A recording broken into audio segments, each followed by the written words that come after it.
Hey, Chord fam, wanted to give you a quick market update as we move into the second half of the year.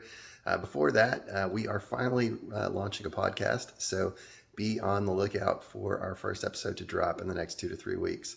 Let's talk a little bit about rates. So CPI came in at 3.2%, a little bit lower than expected, but it's definitely higher than the 2% they're trying to achieve. Most of last month's inflation was around housing. Don't expect to see mortgage rates move much over the next year. Most of the experts agree. We may see a slight decrease, but probably not much.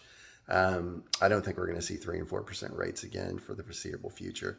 There is a scenario where we'll see significant increase in rates, but we'll dive into that more on the podcast, actually. So tune in for that.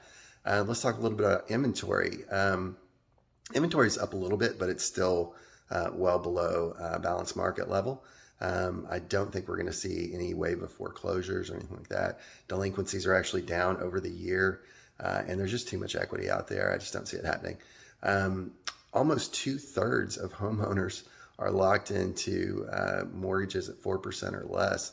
So there's not a lot of incentive for homeowners to sell unless they're really wanting or needing to make a move.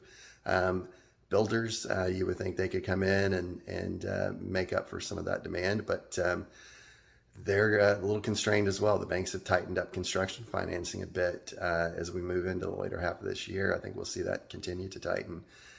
There's some concern over commercial office space that banks have some exposure to. So that's kind of what's driving that. But we'll dive into that more on the podcast as well. If you have any questions, we would love to answer any questions you've got, be a resource for you, and help you with your next move. Thanks a lot. We'll see you next time.